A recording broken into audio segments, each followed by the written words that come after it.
Mesdames, Mesdemoiselles, Messieurs, bonjour et bienvenue sur notre chaîne YouTube pour ce temps d'étude. Nous vous invitons à visiter notre site monespérance.fr. Aujourd'hui, nous avons la joie d'étudier la leçon numéro 6. A tout de suite après le générique.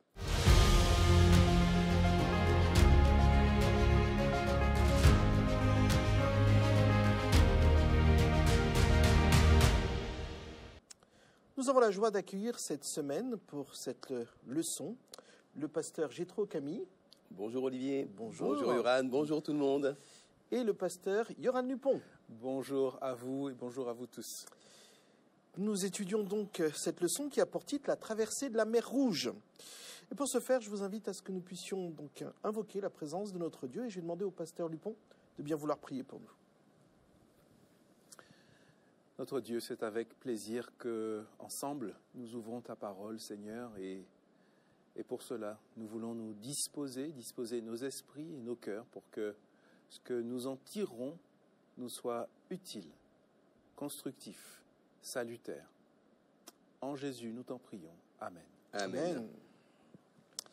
Les textes que nous étudions cette semaine couvrent la sortie d'Égypte, la consécration des premiers-nés, le détour par le désert et la présence de Dieu, le passage de la mer Rouge, mais surtout le cantique de la délivrance.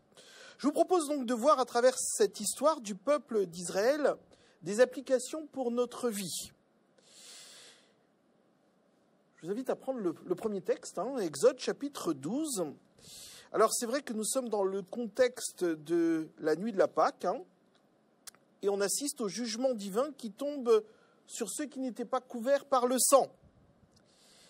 Et puis, on voit donc Pharaon qui change d'avis et qui laisse partir le peuple. On peut lire le verset 31 à 33 d'Exode, chapitre 12. Quelqu'un peut le lire ? Alors je prends la lecture du texte. Dans la nuit même, Pharaon appela Moïse et Aaron. Il leur dit, « Levez-vous, sortez du milieu de mon peuple, vous et les enfants d'Israël. Allez, servez l'Éternel comme vous l'avez dit. Prenez vos brebis et vos bœufs comme vous l'avez dit. Allez et bénissez-moi. » Les Égyptiens pressaient le peuple et ils avaient hâte de leur envoyer du pays car ils disaient, nous périrons tous. Alors, pourquoi Pharaon change-t-il en fin d'avis et laisse-t-il partir le peuple ? Pourquoi ? Pour moi, il y a deux mots qui sont deux mots clés dans ce passage, c'est « bénissez-moi ». Quand on dit « bénissez-moi », on reconnaît qu'il y a une forme, soit, disons, d'amitié spirituelle, mais là, ça n'est clairement pas le cas, donc il y a une forme plutôt d'ascendance spirituelle. Donc il faut bien se souvenir de comment ça marche à cette époque-là. À cette époque-là, j'ai mon Dieu, tu as ton Dieu, ou j'ai mes dieux, tu as tes dieux. On se fait la guerre, c'est celui qui a les dieux les plus forts qui dominent, qui gagne. C'est une forme de géopolitique de la foi. Cette géopolitique de la foi, le pharaon pense la dominer parce qu'il est lui-même considéré comme un dieu, que le peuple d'Israël est lui-même assujetti au peuple égyptien, jusqu'à ce que la 10e plaie le brise. Et d'un seul coup, il reconnaît la prééminence du Dieu d'Israël et il demande intelligemment, je trouve, la bénédiction.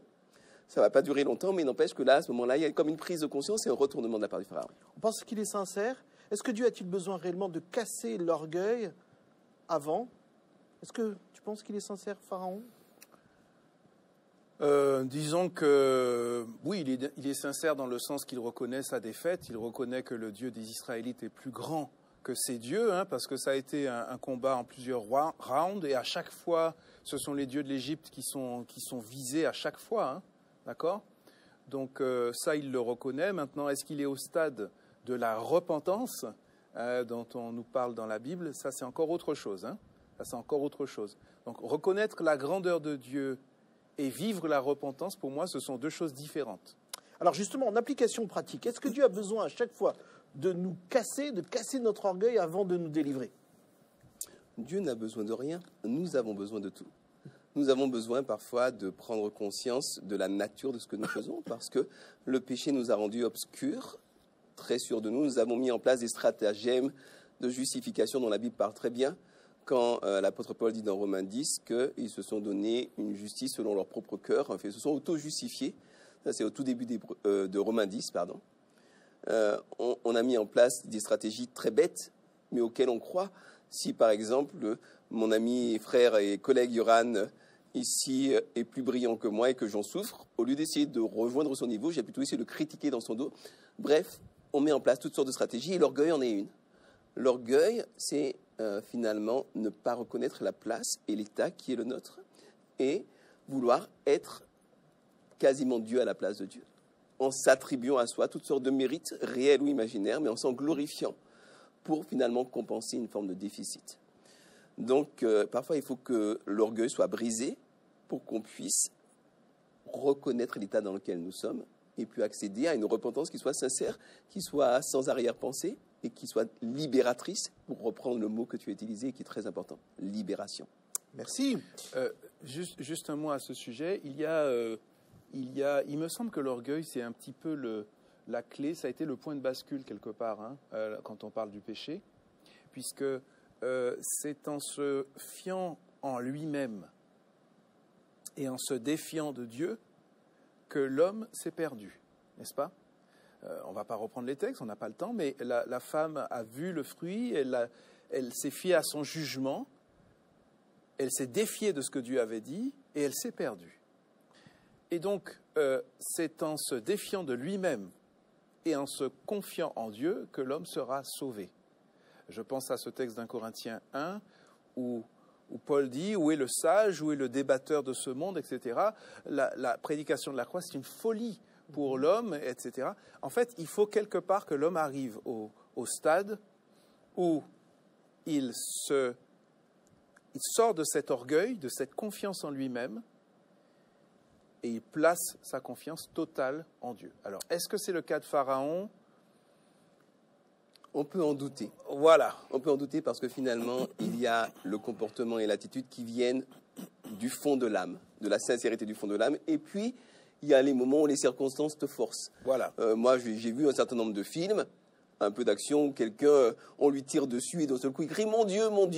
ou bien, je ne sais pas, il se passe une catastrophe, voilà. Les gens crient « Jésus, Jésus !» Voilà. Est-ce qu'ils pensent vraiment sincèrement à Dieu du fond de leur cœur? Non, voilà, c'est les circonstances qui les poussent. C'est et ça. Peut-être que Pharaon est dans ce stade-là, où c'est la catastrophe et il se soumet à Dieu pour échapper au reste des plaies potentielles. Alors, on va y arriver. On avait un autre souverain avec le même profil, c'est évidemment Nabuchodonosor, n'est-ce pas? Qui lui aussi était dans ce bras de fer avec Dieu. Bon, lui, Dieu a réussi à l'amener à quelque chose de positif. Alors, on va arriver à Exode chapitre 13, hein, où on voit donc ce parcours. Je vous invite chez vous à lire Exode chapitre 13, les versets 1 à 22. Mais sur cette première partie, on voit que Dieu va demander aux enfants d'Israël de consacrer leur premier-né après cette sortie d'Égypte. Et là, je suis obligé de me poser la question, pourquoi Dieu consacre-t-il les premiers-nés d'Israël après la sortie d'Égypte? Pourquoi fait-il cela? Pourquoi demande-t-il cela? Bien, il y a, je vais juste lire un verset, le verset 1er du chapitre 13. L'Éternel dit à Moïse et à Aaron dans tout le pays d'Égypte, « Ce mois-ci sera pour vous le premier des mois, il sera pour vous le premier des mois de l'année. » Dieu va donner un nouveau calendrier au peuple d'Israël, et d'une certaine manière, pour le peuple d'Israël, c'est le début du temps. Non pas le temps du calendrier agricole égyptien ou du calendrier civil babylonien, mais du temps tel que Dieu l'a conçu. Et ce temps commence par une nouvelle naissance. Donc, c'est un premier élément de réponse. Le deuxième élément de réponse, c'est que le peuple d'Israël lui-même est suscité. Je vais très vite, évidemment. Mais le peuple d'Israël lui-même est suscité pour être, quelque part, les prémices du peuple de Dieu qui a vocation à être universel. Donc, il y a cette notion de prémisse qui est là également, qu'on le retrouve ensuite dans les commandements qui seront donnés. Les premiers des animaux seront consacrés, les prémices des moissons seront consacrées à l'Éternel, etc. Et puis, ma foi, il y a une dimension aussi qui est intéressante que l'on trouve dans l'évangile de Jacques, parce que nous-mêmes, les chrétiens, il est dit au verset 18 du chapitre 1er de l'évangile de Jacques que Dieu nous a engendrés selon la volonté, par la parole de la vérité, afin que nous soyons, en quelque sorte, les prémices de ces créatures. Donc les prémices, ça ne veut pas dire les meilleurs, ça ne signifie aucune espèce de supériorité, simplement que Dieu prend des individus, les consacre pour pouvoir étendre sa famille. Mais est-ce que ce raisonnement veut dire que l'on doit offrir à Dieu les premiers de tout? Les premiers de nos revenus, les premiers de notre temps, les premiers... Est-ce que ça veut dire cela? Dans Exode chapitre 19, par exemple, pendant qu'il parlait, je prenais différents textes. Bon, par exemple, dans Exode chapitre 19, Dieu dit, au verset 5, il dit « Vous serez mon bien propre parmi toutes les nations, car toute la terre m'appartient. » Et puis au chapitre 4, verset 22, il dit « Tu diras au Pharaon, ainsi parle le Seigneur, Israël est mon fils, mon premier-né. » Toute la terre appartient à Dieu. Donc, lorsque Dieu demande de lui donner les prémices, le premier jet, la première chose, la primeur, effectivement, il demande une forme d'allégeance, de reconnaissance, de primauté, quelque part. Alors aujourd'hui, Dieu ne réclame pas les premiers-nés de tout ce que nous avons. Par contre, effectivement, il demande le meilleur dans ce sens-là. Alors justement, concrètement, pour ceux qui nous regardent, comment est-ce que cela peut s'appliquer dans nos vies quotidiennes, contemporaines, les prémices? Bien. Est-ce que c'est toujours d'actualité? Cette phrase, elle est ambivalente. Parce qu'on pourrait entendre, et je sais bien que ce n'est pas ce que mon ami Yoran veut dire, mais on pourrait entendre que Dieu exige et a besoin, un besoin personnel, presque à vide, que nous lui offrions des choses. Alors que, tu l'as très bien dit, tout lui appartient. Donc, Dieu n'a pas besoin de cela. Nous avons besoin d'avoir une vision claire de notre système de valeurs et de remettre les choses dans le bon ordre. Ça peut être pervers aussi comme manière d'approcher les prémices, de dire j'ai donné les premiers, maintenant tout le reste c'est pour moi et surtout qu'on n'y touche pas et surtout que Dieu me laisse tranquille. Non, c'est pas une question comptable, c'est pas une question de calcul, c'est une question d'attitude mentale et spirituelle vis-à-vis de celui qui nous aime, qui nous a créés, qui veut être le socle de nos vies. Non pas un socle qui nous assujettit, qui nous écrase, mais un socle à partir duquel nous allons pouvoir pousser, croître et offrir les prémices symbolise cela. Dire voilà, Dieu reconnaît ta bienveillance vis-à-vis de nous, ta volonté vis-à-vis de chacun d'entre nous. Et à partir de là, sur toi, nous fondons nos décisions, nos vies, nos valeurs, notre gestion. Merci. Absolument. Je pense aussi à ce texte dans le même sens que de Deutéronome chapitre 6, qui dit, en fait, finalement, c'est ça la base. Tu aimeras le Seigneur ton Dieu de tout ton cœur, de toute ta force, de toute ton âme, de toute ta pensée. Et on aura beau dire, les amis, c'est vrai que, comment dire, lorsque je prends soin de ma maison, je prends soin de mon intérieur, de mes meubles, etc., et que, par exemple, je néglige la maison de Dieu, le mobilier qui s'y trouve, on parle de choses concrètes, on a dit, d'accord ? Quelque part, on voit aussi cet amour que j'ai pour Dieu. Désolé de le dire, mais parfois on donne à Dieu ce dont on ne veut plus vraiment, par exemple. Le superflu. Le superflu, d'accord ? Et ça, c'est vrai que c'est une marque d'amour de donner à Dieu autant, voire plus, que ce que je voudrais aussi pour moi-même. Aimer de tout son cœur. Amen. Alors voilà, le peuple d'Israël a quitté l'Égypte, il se retrouve dans le désert, et puis là, il y a une colonne de nuée et de feu, au verset 21 et au verset 22. Et à quoi sert-elle réellement? Pourquoi cette colonne? Alors, je suis allé en Israël, nous sommes allés en Israël en 2009, et nous sommes allés du côté de la mer Morte, au début du Negev et tout ça. Et c'était très intéressant, on a ouvert nos yeux, on a vu le désert, etc. Et ce jour-là était un jour brumeux. Et je me suis dit, mais qu'est-ce qu'on nous raconte dans la Bible? On nous parle du désert, c'est extrêmement chaud, etc. Puis à un moment donné, la brume s'est levée. Et là, en quelques secondes, tout le monde voulait rentrer dans le bus, climatisé. D'accord ? La nuée dans le désert, ça veut dire quelque chose. Ça veut dire quelque chose. De même que le feu aussi dans le désert la nuit. Ça veut aussi dire quelque chose. Le désert la nuit, le ciel est complètement libre et il fait froid. Le feu, c'est précieux. dans le désert la nuit. Donc tout bêtement, tout bêtement, l'ombre, la journée dans le désert, c'est quelque chose. La chaleur, la nuit, c'est encore quelque chose. Oui, c'est très beau. C'est très beau. Et d'un point de vue spirituel, j'aime bien cette évolution que je lis. C'est une lecture personnelle que je lis entre un peuple qui a absolument besoin de l'ombre, qui a besoin de la lumière, qui a besoin de la protection, qui a besoin de la chaleur. Et il faut que ce soit visible, manifeste et démontré. Et plus le temps va passer, moins cette visibilité, cette démonstrativité seront nécessaires. Je pense par exemple aux compagnons de Daniel qui disent « Notre Dieu peut nous sauver, mais même s'il ne le fait pas, eh bien, on va lui rester fidèle parce que nous avons intériorisé son amour, sa protection, tout cela est à l'intérieur de nous. » Et puis quand on arrive dans le Nouveau Testament, on passe par Jésus qui dit « Père, pardonne-leur car ils ne savent pas ce qu'ils font », ce qui montre bien, bon alors c'est Dieu, donc c'est peut-être pas le très bon exemple, mais ses disciples vont avoir la même attitude. Absolument, Étienne par exemple. La même attitude. Et tous les héros de la foi dont il est parlé dans Hébreux 11, finalement, vont rester fidèles, même ceux qui seront d'une certaine manière persécutés, sciés en deux, cloués à l'envers, insultés parce que Dieu avait pour eux quelque chose de meilleur, nous dira l'auteur de l'Épître aux Hébreux. Donc justement, concrètement, pour ceux qui nous regardent, de quelle forme, on va dire, de direction ou de consolation avons-nous besoin aujourd'hui ? Dieu se fait à nos besoins. Lorsqu'il y a besoin d'ombre, il sera l'ombre. Il y a un cantique dans l'hymne des louanges qui parle de ça, qui parle de l'ombre, qui parle de l'eau, du rocher, qui parle du feu.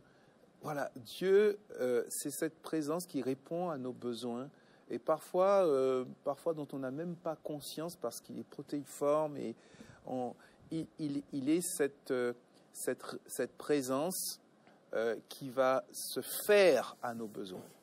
Alors, j'aimerais bien ajouter à cela une dimension spirituelle, enfin religieuse, pas spirituelle, religieuse. Bien souvent dans les religions, y compris dans l'adventisme du 7e jour, on a une tendance quelquefois à se gargariser de notre savoir et de notre supposée supériorité spirituelle et théologique. C'est une posture qui génère de la sécheresse intérieure et qui nous oblige quelque part à porter un masque. Quand on est dans la présence de Dieu, on n'a plus besoin de supériorité sur qui que ce soit. On peut être soi-même, on peut se reconnaître comme pécheur, on peut reconnaître l'excellence des qualités que Dieu nous a données, on peut reconnaître la médiocrité de nos propres tendances, être nous-mêmes, et c'est une vraie consolation, puisque tu posais la question de la consolation, c'est une vraie consolation que de pouvoir être soi-même au pied de Jésus, de ne pas jouer un rôle, et puis d'être accueilli dans les bras pleins d'amour de notre Dieu. Merci. Alors voilà, le peuple d'Israël donc, a quitté l'Égypte, et là va se retrouver devant la mer Rouge. On ne sait pourquoi, Dieu va permettre aux Égyptiens de poursuivre Israël. D'ailleurs, pourquoi ? Pourquoi Dieu permet-il cela ? Pour leur faire encore plus peur ? Pourquoi ? Mais alors, est-ce que c'est une lecture de la responsabilité ontologique de Dieu ? Est-ce que Dieu est responsable de tout ce qui se passe ? Est-ce que Dieu contrôle tous les êtres humains comme des marionnettes ? Est-ce que Dieu provoque la colère, la pacification, la peur de chacun ? Voilà, c'est une question qui est une question extrêmement profonde sur laquelle on débat depuis longtemps. Je dirais simplement que le pharaon, une fois passé le choc initial, a été conforme à lui-même. Dont on a parlé tout à l'heure. Dont on a parlé tout à l'heure, une fois passé le choc. Voilà, il revient. Mais il y a aussi un hébraïsme, c'est-à-dire une forme typique de la culture juive qui consiste à rendre Dieu responsable de tout ce qui se passe. Et Dieu endurcit le cœur du pharaon, et Dieu provoqua, et Dieu fit, et Dieu fit. Parfois, ce sont des formes littéraires. Ça ne veut pas dire que c'est forcément Dieu qui a endurci littéralement le cœur du pharaon. Mais j'ai trop. On pourrait aussi dire que Dieu aurait pu délivrer tout de suite et de manière radicale et implacable le peuple sans qu'il y ait tous ces épisodes aussi, puisqu'il peut le faire. D'accord ? Pourquoi est-ce que c'est une victoire progressive en plusieurs manches avec des rebondissements ? Tu vois ? On pourrait se poser aussi la question. Eh bien, c'est ce que l'on va voir, justement, puisque l'on voit que le peuple est en train de paniquer au verset 10 et au verset 12. Hein. Et puis au verset 14, on a quelque chose quand même qui est assez intéressant. C'est d'ailleurs notre texte de base cette semaine, Exode chapitre 14. On peut lire les versets 13 et 14. On peut les relire? Yoran, tu peux les lire pour nous? Alors, Moïse répondit au peuple, « N'ayez pas peur, tenez-vous debout et regardez le salut que le Seigneur va vous accorder aujourd'hui, car les Égyptiens que vous voyez aujourd'hui, vous ne les verrez jamais plus. » Oh, alors, que signifie justement Le la Seigneur suite? Vas-y. combattra pour vous, et vous garderez le silence. Alors justement, qu'est-ce que ça signifie ça? L'Éternel combattra pour vous et vous gardez le silence. Moi, ce que je comprends, hein, tout bêtement, hein, tout simplement, c'est que parfois on parle, mais on parle... Il y a deux choses différentes. Soit on peut parler à Dieu en disant « Seigneur, j'ai peur », d'accord? On ouvre son cœur au Seigneur. Et moi, je considère qu'il n'y a aucun problème à dire à Dieu « j'ai peur », d'accord? Et puis, il y a des fois, on parle, mais on parle, on exaspère Dieu. C'est ce que dit le livre des Nombres, lorsque le peuple a soif et puis il commence à maugréer, et Dieu va dire à Moïse et à Aaron, ce peuple m'exaspère. C'est-à-dire parler, mais parler pour râler finalement, parler pour geindre, pour dire mais Seigneur, mais est-ce que tu es là? Donc pour moi il y a parler et parler. Hein? Il y a parler dans le sens Seigneur, où es-tu? Mais dans un sens de je me pose la question vraiment, je ne te vois plus, je ne te vois pas, etc. Hein, mon Dieu, pourquoi m'as-tu abandonné? Et puis parler en remettant en question, en remettant en cause la présence de Dieu, la fidélité de Dieu. Donc là, le peuple n'a pas assez de foi? Je ne dirais pas ça. C'est facile. Vous voyez, on est assis dans des fauteuils très confortables, la lumière est magnifique, vous êtes agréable, courtois, intelligent, mes frères, c'est un plaisir d'être là avec vous. Je crois que je ferais beaucoup moins le malin si j'étais dans le désert avec un peuple, un peuple qui m'a réduit en esclavage pendant 400 ans, et puis qui arrive avec des chars de guerre, des lances. Et qui est la superpuissance de l'époque. Qui est la superpuissance, et puis qui viennent de subir un revers, qui ont été humiliés, et qui donc vont me faire payer à la puissance 1000. Donc, que l'instinct de survie soit puissant, que le peuple ait peur. Mais c'est normal, on a été créé comme ça. On n'a pas été créé pour être tout à fait stoïque et détendu devant la mort. Ah tiens, nous allons être torturés. Non, c'est pas comme ça. On est en panique au plus profond de ses tripes. On a peur. Et c'est pas qu'au manque de foi. Par ailleurs, Yoran a posé une question très intéressante tout à l'heure. Il demandait, mais pourquoi est-ce que Dieu n'a pas libéré spontanément le peuple d'Israël comme ça, par pure magie? Mais il y a tout un chemin également que le peuple a besoin de parcourir pour que sa foi se construise. Et la foi se construit notamment, je ne dis pas que c'est une obligation, mais elle se construit très fort dans l'épreuve. Un professeur de théologie, je ne sais plus lequel, quand j'étais à l'époque de Collonges, disait « Il n'est de foi solide qui n'ait été éprouvé ». Alors que c'est facile d'avoir la foi quand tout est confortable, tout est beau, etc. Quand on est vraiment dans le pétrin jusqu'au cou, garder sa confiance et sa sérénité profonde, c'est autre chose. Mais alors justement, par rapport à ceux qui nous regardent, quand faut-il agir et quand faut-il se taire? Pratiquement. Alors, il y a deux, si je peux, il y a deux attitudes, je trouve, qui sont complémentaires. Il y a une attitude qui consiste, dans le monde religieux, il y a une attitude qui consiste à dire, écoute, contente-toi de confier à Dieu tes problèmes et Dieu va les régler comme ça. Oui. Peut-être que je manque de foi, moi j'ai essayé, et parfois Dieu a réglé mes problèmes, mais bien souvent il ne les a pas réglés du tout. Par contre, il m'a donné la persévérance, il m'a donné de l'intelligence à faire progresser pour trouver le moyen de régler mes problèmes, et il m'accompagne me disant, au travers de tes problèmes, je suis avec toi. Donc, je ne prendrai pas ce garder le silence et rester passif comme une règle générale. Je dirais plutôt que nous devons prendre les responsabilités avec les qualités et les talents que Dieu nous a donnés, les caractéristiques dont il nous a dotés, pour avancer dans la vie, mais toujours nous reposer sur lui et garder le silence dans le sens de la confiance absolue en Dieu, quelles que soient les circonstances. Plutôt dans ce sens-là. C'est ça. Oui. Et je suis d'accord avec ce qu'il dit. Effectivement, agir. Pour moi, agir ici, ça signifie faire ce qu'on a à faire ce que Dieu nous donne de pouvoir faire. Notre part. Avec sérénité. non pas agir dans la frénésie, dans la panique, agir avec la confiance que nous avons en Dieu, faire ce que nous avons à faire notre part, comme on aime dire aussi, et laisser Dieu s'occuper du reste. Se taire ici, je reviens à ce que je disais tout à l'heure, moi, le terme se taire ici, je le comprends dans le sens ne pas remettre en cause la fidélité de Dieu. Amen. Amen. Alors, il y a un événement qui suit au verset 15 et au verset 16, je vous invite à les lire, où on voit que Dieu demande à Moïse de lever le bâton, alors que c'est lui qui ouvre la mer. Pourquoi Dieu demande à Moïse de lever le bâton? Mais parce qu'il se met à notre niveau. Ça a été très bien dit également tout à l'heure par Yoran. Dieu vient à notre niveau. Et si on est dans une civilisation dans laquelle la magie est omniprésente, parce que dans les civilisations du bassin mésopotamien, la magie est omniprésente, on l'appelle culte si on veut, mais enfin c'est une pensée très magique et très instrumentale de la divinité. Mais Dieu va se mettre à notre niveau.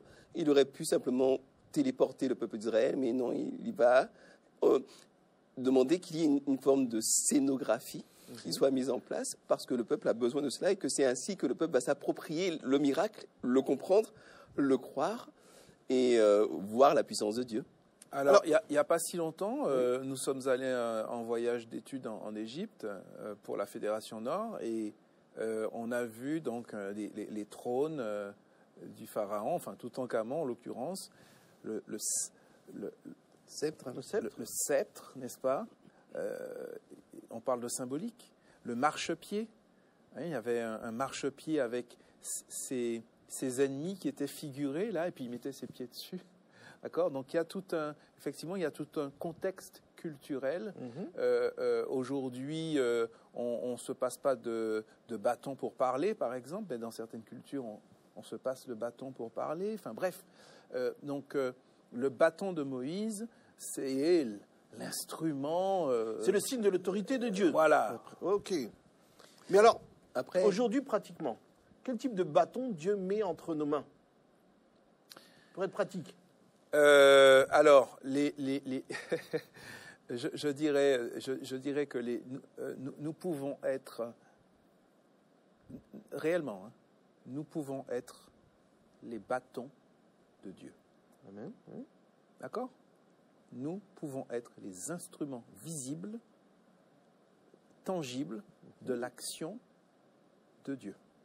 Ok. Voilà. Est-il autre chose? Mais nous sommes appelés à cela. Voilà. C'est-à-dire qu'une fois qu'on sort de la vision dans laquelle nous sommes le peuple de Dieu, je ne dis pas que tout le monde a cette vision-là, elle est de plus en plus rare, mais il y avait quand même une sorte de vision un petit peu obsidionale. Vous savez, obsidienne, c'est la muraille. La mentalité obsidionale, c'est une mentalité très, très protectrice. On dresse des murailles autour de soi. Il y a le nous, et puis au-delà de la muraille, il y a le eux, et on va se protéger à l'intérieur de nos murailles. Hein. Il y a un certain christianisme qui est obsidional en ce qu'il dit, voilà, il y a nous, d'un côté, il y a le monde, c'est deux choses radicalement différentes, et on ne va pas se mélanger. Quand on sort de cela et qu'on repense aux paroles de Jésus, qui s'approprie les paroles du prophète Isaïe, et qui dit « L'Esprit du Seigneur est sur moi », pas pour me mettre à l'intérieur de la muraille, mais pour aller apporter, être l'instrument de Dieu. La consolation à ceux qui sont emprisonnés, voilà, une année du jubilé, de grâce du Seigneur, voilà, pour apporter la délivrance, le soulagement à ceux qui sont dans la souffrance. Eh bien, nous sommes les bâtons de Dieu, mais avec une grande puissance. Et c'est intéressant de considérer la puissance plutôt sous cet angle-là, plutôt que sous l'angle de la destruction des ennemis ou de la supériorité morale ou spirituelle ou que sais-je. Parce que ce sont des illusions que Satan instrumentalise pour finalement nous condamner à l'inaction et à la stérilité spirituelle. Alors, on voit ce grand miracle, hein, on peut l'imaginer. Alors, les Égyptiens voient ce miracle. Alors, pourquoi se précipitent-ils derrière le peuple d'Israël alors qu'ils ont vu déjà qu'ils étaient appuyés par une force extraordinaire? Pourquoi réagissent-ils ainsi? Alors, l'Égypte c'est une terre d'idolâtrie. Il ne faut pas oublier. Hein. Il y a de magie aussi. Hein. Il y a tout ça. Donc, il y a Satan qui est derrière tout ça aussi. Hein. Et cette espèce d'entêtement, de folie même, je dirais, pour moi, c'est l'action satanique, hein, tout simplement, qui va... Qui les a aveuglés. Qui est là pour souffler sur les braises, qui est là pour multiplier les dégâts, qui est là pour entêter, qui est là pour moi, il y a une action satanique derrière tout ça. Hein. Oui, une action satanique qui exploite des fonctionnements psychosociologiques qui ont été très clairement établis, en particulier le fait que quand on est en groupe, il y a un effet de meute, il y a un effet de masse qui fait que tu perds ton discernement et tu prends chacun des individus du groupe à part, au calme, il raisonne de manière sereine, posée, rationnelle, qui se tient, mais à l'instant T, dans le groupe, dans la folie, dans la rage collective, c'est là où Satan souffle sur les braises, effectivement. Ah, oui. Eh bien, il perd complètement sa rationalité. C'est seulement après coup, quand le désastre est arrivé, qu'il se dit, mais qu'est-ce qui m'a pris ? Exactement. J'avais pourtant vu. Voilà, mais voilà, c'est l'effet de Qu'est-ce qui groupe. nous rend sourds au signe évident de Dieu? Qu'est-ce qui nous rend sourds? Un petit peu comme ces Égyptiens. Qu'est-ce qui fait cela? Qu'est-ce qui bloque cela? Les Égyptiens, à mon avis, Pharaon, à un moment donné, s'est coupé. On parlait de repentance tout à l'heure. Il avait tous les signes. On parlait de Nabucodonosor et de Pharaon tout à l'heure. Le Pharaon a observé la puissance de Dieu sur son pays. Il l'a vu. Il a vu la puissance de Dieu. Et pourtant, mais il s'est fermé. Il s'est obstiné. Il a été obligé de reconnaître à un moment donné, mais il n'a pas accepté ce Dieu, cette défaite. et pourquoi? L'orgueil Et là, encore Et là, il donne la porte à Satan qui prend le contrôle, je suis désolé. Et quand il localise les Hébreux, qu'il les voit, qu'il les localise, comme disait Jéthro tout à l'heure, c'est la folie qui s'empare d'eux. Ils sont là. La rage. La rage. Mais on aura la même chose à la fin du monde. Hein. Ce sera la même chose,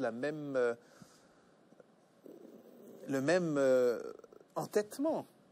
Il y a un aspect aussi que je trouve intéressant, c'est disons, l'aspect neurologique, neuropsychologique des choses. C'est-à-dire que le cerveau, c'est une machine à percevoir le monde, à interpréter le monde et à recomposer le monde intérieurement. Ce qui veut dire qu'en regardant une même réalité, des individus différents peuvent arriver à des conclusions radicalement différentes en fonction de leur arrière-plan culturel, en fonction de leurs préjugés, de leurs présupposés anthropologiques. Enfin, on peut vraiment voir le monde comme on a envie de voir le monde. Et je le dirais en termes très simples, c'est que l'être humain est capable de voir le monde comme il a envie de voir le monde. Et même les choses les plus évidentes, les choses les plus, on n'y va pas. Et j'ai donné un exemple qui, moi, me stupéfie. Parce qu'on commence à vaguement égratigner la surface de la biologie avec ma femme. On commence à vaguement regarder un peu comment ça fonctionne dans le détail. C'est juste sidérant. La masse d'informations, comme cette information est structurante. Comme les différentes strates d'information interagissent entre elles avec une précision qui va à l'électron près. C'est des cascades moléculaires pour faire passer l'information d'une cellule à l'autre et d'un organe à l'autre. Oui, c'est d'une réaction du corps, etc. Écoutez, je vais juste dire un mot, c'est monstrueux. C'est monstrueux d'organisation, de perfection et de sophistication technologique. Et pourtant, les gens disent, c'est le hasard, c'est un sacré coup de peau voilà, c'est le hasard qui a... Alors, qu'on rejette le Dieu des religions, qu'on rejette les religions historiques et tout, je peux comprendre. Je ne dis pas que c'est bien. Parce qu'il y a un passif. Parce qu'il y a un passif, on a jeté le bébé avec l'eau du bain. Voilà. C'est humain. Qu'on rejette la religion, bon, je peux comprendre. Que l'on rejette l'idée qu'il y a un horloger céleste ou au moins une entité organisatrice et créatrice. Voilà, parce que vraiment, on voit ce qu'on a envie de voir. C'est une capacité du cerveau humain. Il faut s'en servir à bon escient et apprendre à voir vraiment ce que Dieu a mis là. Amen. Alors, pour conclure, on voit que Moïse, devant cet événement mais spectaculaire, va composer un chant. Il va donc louer. Myriam va prendre le tambourin. Les femmes vont chanter. En un mot, juste pour conclure, qu'est-ce que vous inspire ces louanges? Je pense que Moïse a bien fait. Je pense que Moïse a bien fait de prendre le temps de composer ce cantique. Je pense qu'il ne s'est pas dit, tiens, il faudrait que je compose un cantique. Non, c'est sorti de son cœur. C'est quand on visite les palais égyptiens, les temples égyptiens, on a une vague idée de ce que pouvait être la splendeur, le prestige, la grandeur de l'Égypte. Et de voir l'Égypte comme ça, à genoux, que Dieu ait mis l'Égypte à genoux comme ça, pour moi, c'est extraordinaire. C'est extraordinaire. Et c'est un témoignage, justement, de ce qu'il a vécu. Merci. Que t'inspire cette louange?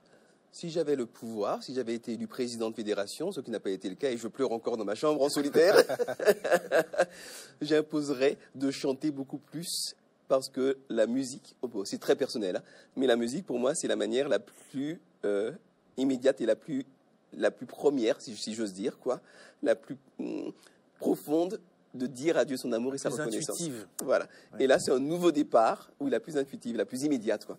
Et là, c'est un nouveau départ pour le peuple d'Israël, et je trouve fantastique qu'il ait composé ce psaume dont on a fait des œuvres musicales absolument fabuleuses, d'ailleurs. Merci à vous. On voit bien, hein, la sortie d'Égypte n'est pas juste géographique, hein. On l'a vu ensemble, elle est symbolique. Et Dieu nous arrache donc de cette oppression, et il veut nous équiper, c'est ce que nous avons vu à travers cette étude. Alors, je vous souhaite bon courage, et que notre Père Céleste vous accompagne dans votre désert. À bientôt.